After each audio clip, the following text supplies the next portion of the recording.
Olá, crianças! Tudo bem com vocês? Aqui nós iniciamos as aulinhas referentes ao terceiro bimestre. E hoje teremos uma aulinha de ciências e o tema cadeia alimentar.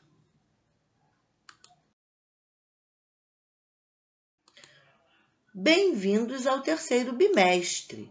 Estou muito contente de estar aqui hoje com vocês.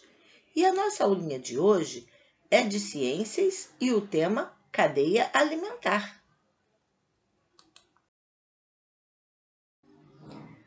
Cadeia alimentar.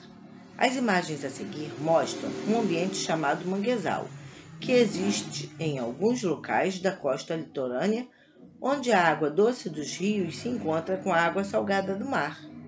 Nesse ambiente, muitas espécies de animais marinhos encontram alimento e abrigo entre as raízes das árvores, onde se escondem de predadores.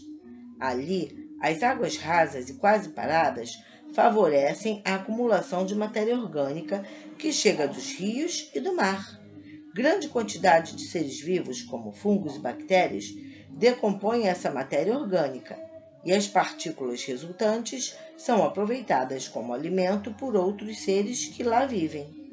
Há uma grande diversidade de animais no manguezal, entre os quais peixes juvenis, camarões, siris, ostras, caranguejos e mariscos. Esses animais alimentam-se também de restos de folhas e caules de árvores características do mangue, com raízes longas que em parte ficam fora da água, possibilitando a respiração da planta. O mangue é conhecido como berçário do mar, pois muitos peixes e outros seres vivos marinhos vão a esse ambiente de águas calmas e rasas e rico em alimentos para se reproduzir e para que seus filhotes ali se desenvolvam nos primeiros dias de vida.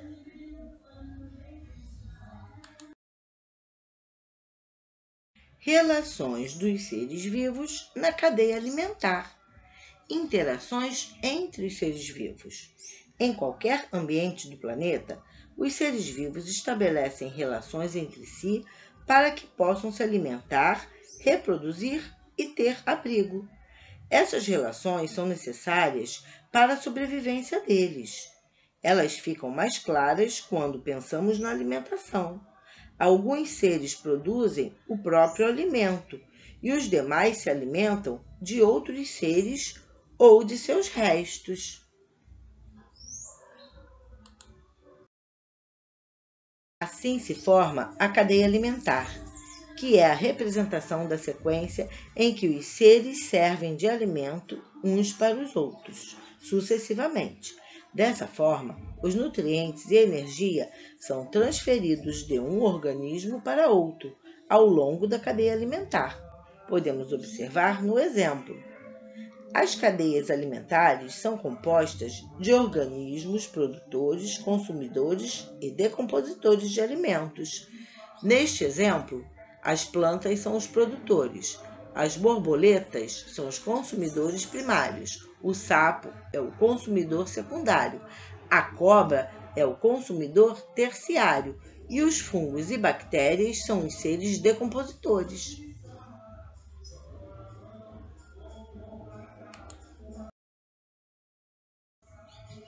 Seres produtores são as plantas que produzem seu próprio alimento por meio da fotossíntese e constituem a base da cadeia alimentar.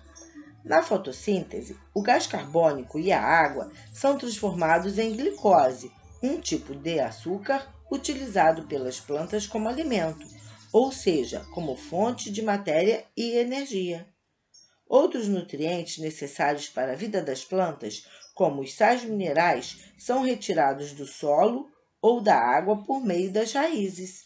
Nos ambientes aquáticos, a fotossíntese possibilita o desenvolvimento de algas que servem de alimento para peixes e outros animais aquáticos.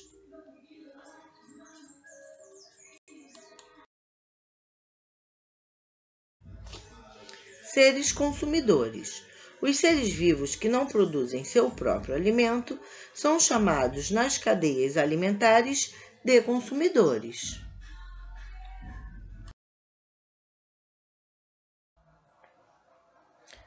Consumidores primários.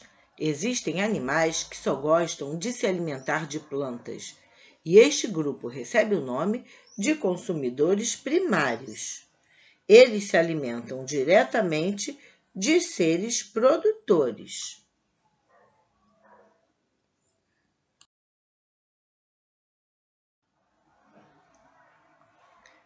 Consumidores secundários. Existem aqueles animais que se alimentam dos consumidores primários.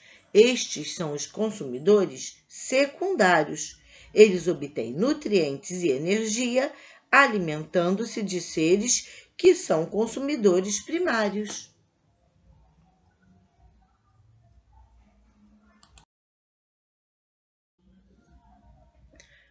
Consumidores terciários.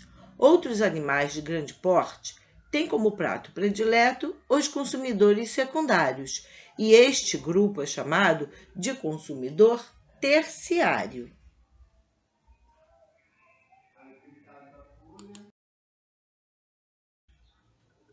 Dependendo da cadeia alimentar, um mesmo ser vivo pode ser consumidor primário ou secundário.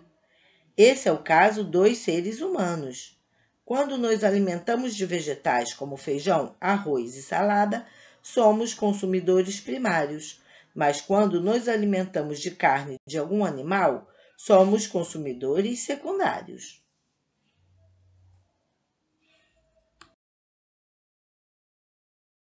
Seres decompositores. Todos os seres, quando morrem, sofrem a ação dos organismos decompositores, como bactérias e fungos. Estes organismos consomem os nutrientes armazenados nos restos de outros seres vivos, assim como em fezes de animais, folhas mortas, frutos e sementes. Os nutrientes que não são consumidos pelos decompositores se juntam ao solo e se tornam novamente disponíveis aos seres produtores. Assim, os nutrientes voltam à cadeia alimentar como nutrientes para os seres vivos.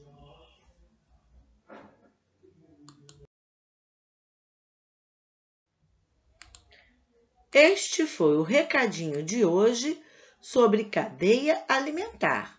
Espero que tenham gostado do vídeo, deem um like, se inscrevam em meu canal e até o próximo vídeo.